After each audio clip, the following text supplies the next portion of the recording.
hadithi nyingi, lakini umekuja hapa kupeana suluhisho kwa shida ya ardhi ya Mpwani.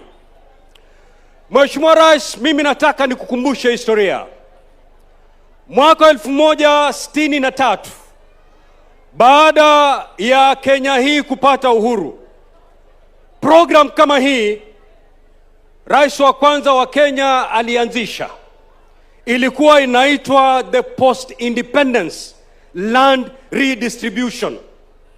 Lakini cha kushangaza ni kwamba Pwani katika mpangilio ule iliachwa nje. Mzee Kenyatta badala yeye ajumuishe mashamba ya Pwani, he only took 1 million acre na zote zikawa katika upande wa the White Highlands.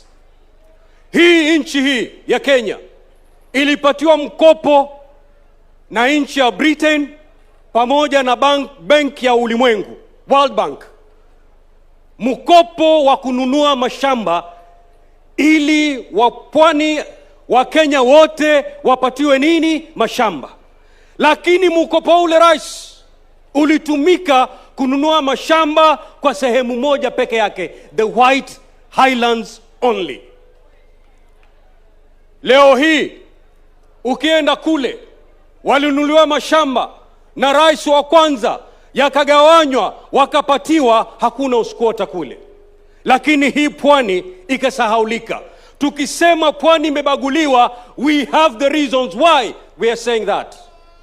Lakini leo hii rais, leo hii ile program ambao Mpwani alichengwa mwaka 1963 kupitia William Ruto, that program has now come to the coast region. Asante sana Mheshimiwa Rais.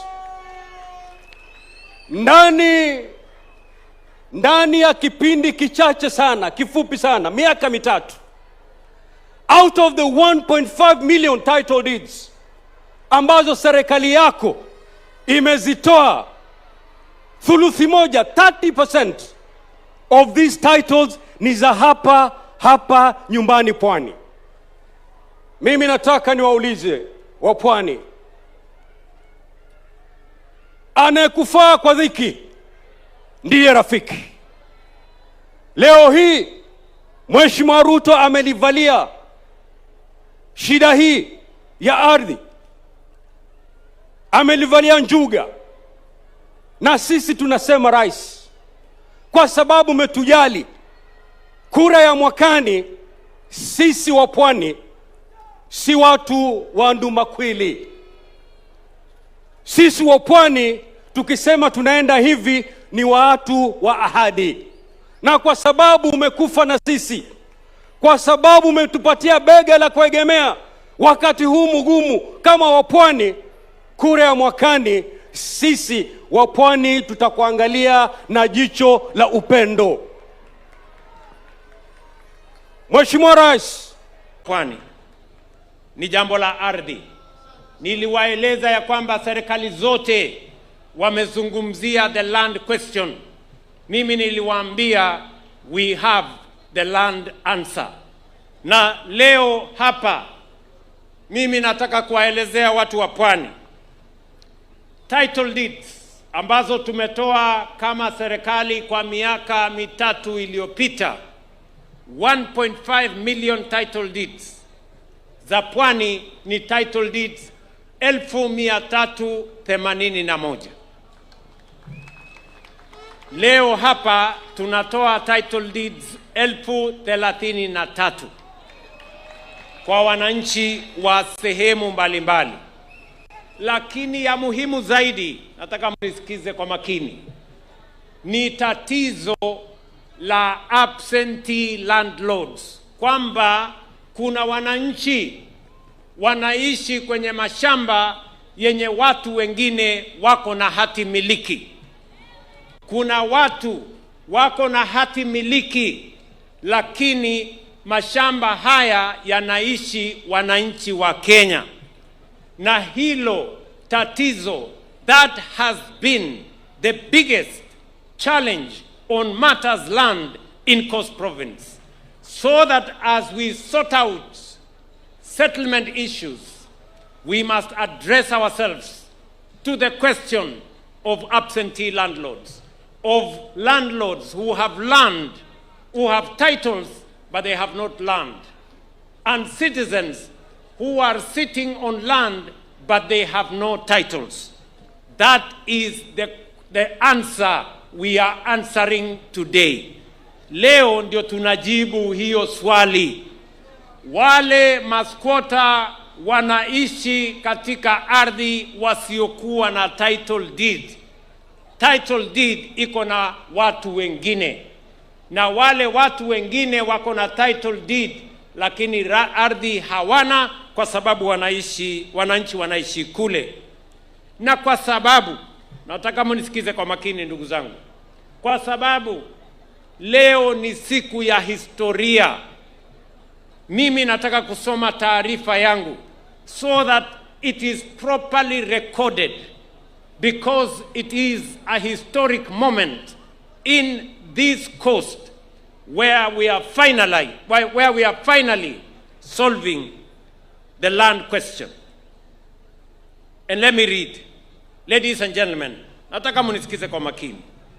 The question of land in Kenya has never been simply about title deeds. It has always been about identity, about dignity, belonging, security, and opportunity. Land ownership embodies the right of every family to live in security, to build with confidence and dignity, and to leave future generations a foundation of hope, opportunity, and shared prosperity. Land is the inheritance entrusted to us by past generations, and the platform upon which future generations will build their dreams and their prosperity. For many decades, however, the story of land in parts of our country, and especially here in the coast region, has also been a story of pain, a story of marginalization, and a story of great injustice. Thousands of families have lived on land for generations without the certainty of ownership. Communities have occupied ancestral lands without legal recognition through title deeds. Parents have raised children and grandchildren, and in some cases great-grandchildren, on land they called home, but could not legally claim as their own. For many citizens, this has meant living with uncertainty and the fear of eviction. It has meant inherited property and unresolved disputes passed from one generation to another. It has meant limited access to credit and investment opportunities. The land question here at the coast has remained one of the most emotive issues in our nation because it touches on the deepest aspirations of our people, that is security, fairness, and dignity. That is why, from the very outset, my administration was determined to deal with this matter decisively and conclusively. When we came into office, we made a commitment that we would confront difficult issues honestly and decisively. We committed ourselves to resolving historical land injustices and restoring dignity to citizens who have waited for justice for far too long. Since August 2022, we have treated land reforms as a cornerstone of our national transformation. Across the country, we have so far issued 1.5 million titles, of which 381,000 have been delivered here in the coast region alone, accounting for 25% of all title deeds issued nationally. Ladies and gentlemen, this is neither merely an administrative undertaking, nor is it about statistics on paper.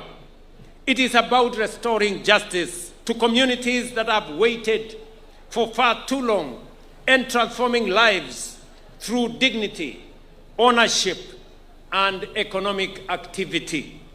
Behind every title deed is a family whose future is rooted in ownership, security, and hope.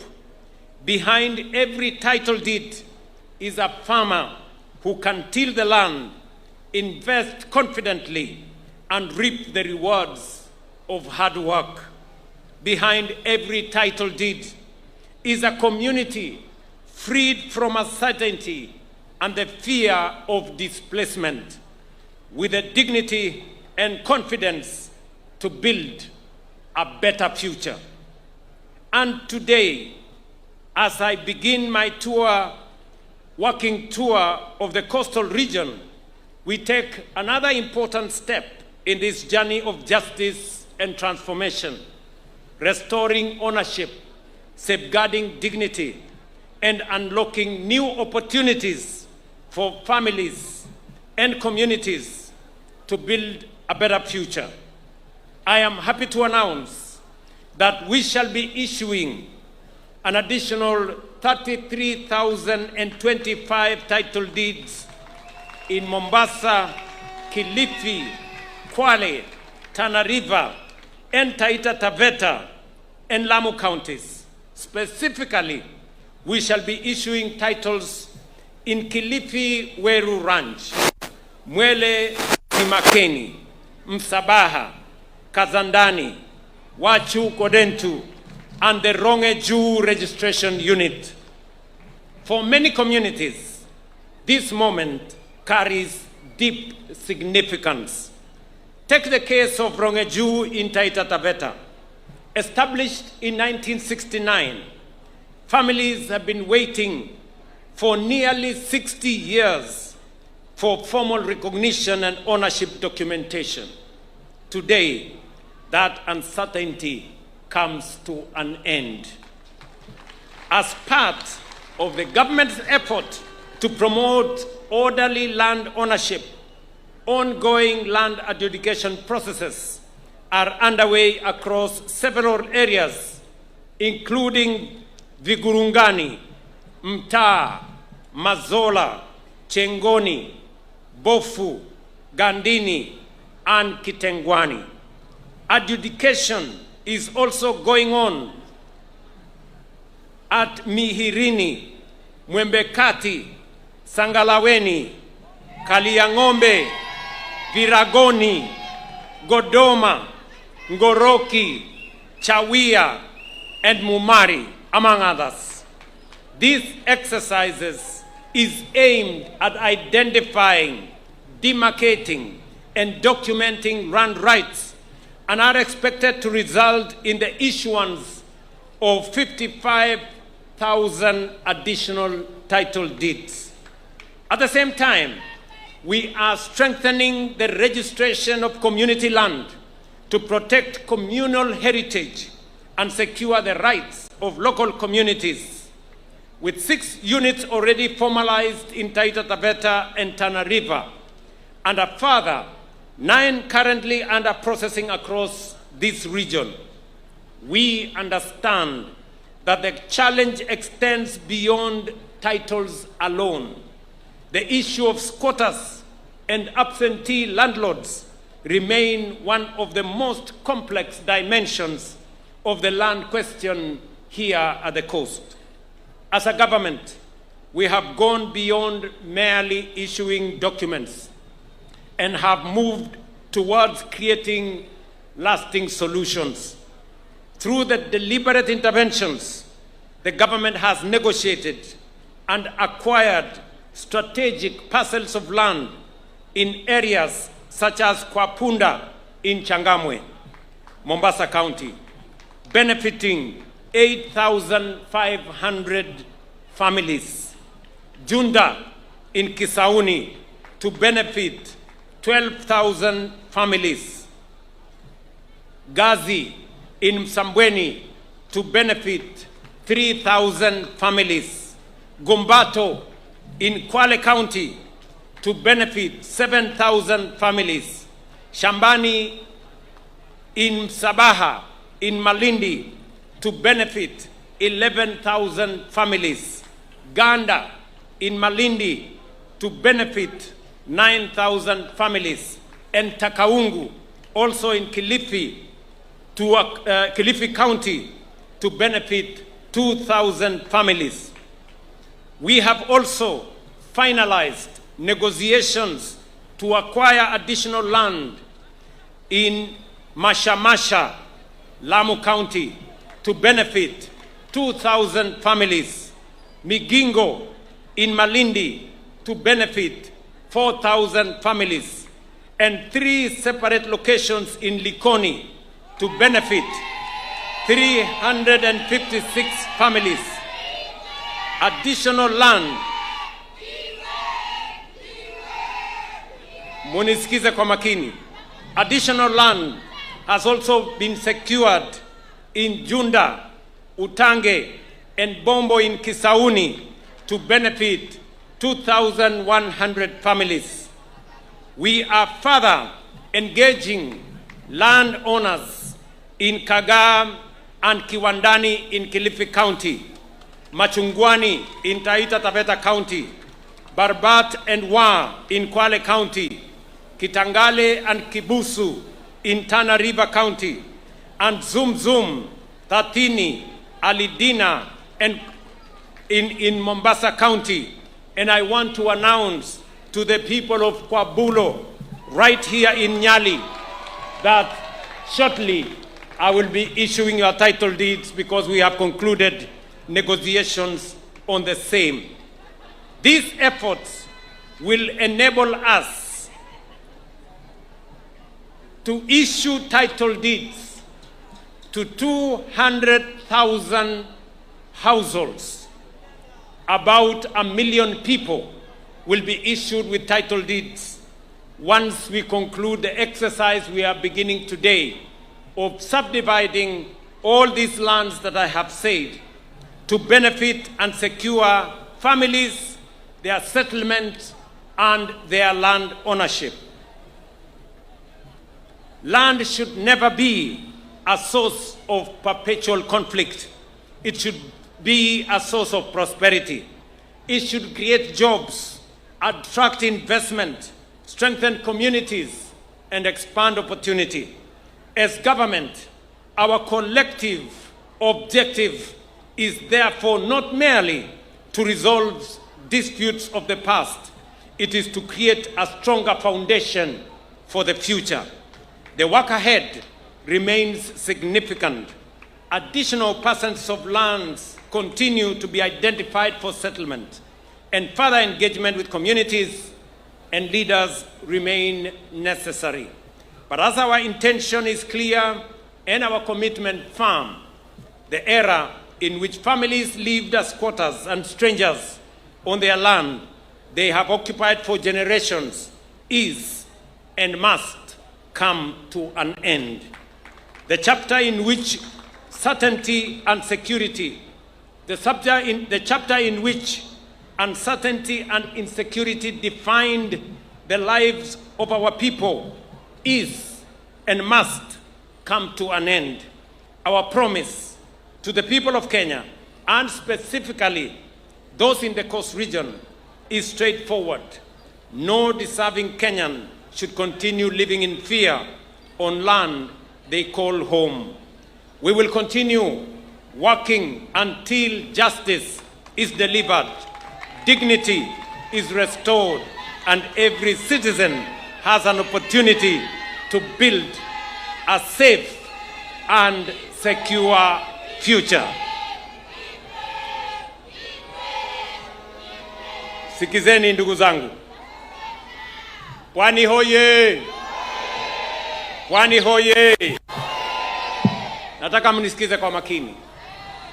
Leo ndugu zangu hatujakuja hapa mambo ya siasa. Mnanielewa? leo tumekuja hapa mambo ya maisha ya watu wa pwani. Shida, tatizo la mambo ya uskwota, tatizo ya mambo ya watu ambao wanaishi katika mashamba ambao wako hatarini ya kufukuzwa, hatarini ya kuwa evicted. Haya ni mambo ambayo yanaweka familia nyingi, hofu nyingi wakati wanaishi. Na ndio leo nimefika hapa ili tukomeshe kabisa janga hili la uskwota sehemu hii ya pwani. It is a commitment I make, and it is a commitment I have every intention to make sure that I deliver. Kwa sababu haya ni mambo yamezungumziwa siku nenda siku rudi. Leo nikisimama hapa kwenu, nataka niseme hivi: watu wa Mbaruku pale Kwale, tuko na watu zaidi ya 3,000, familia 3,000. Tuko na mashamba familia nyingi. Jumla ya hizi mashamba nimezungumzia hapa ni familia 1,200 ambao wamekuwa wakiishi kwenye mashamba ambao wengine wako na title deeds.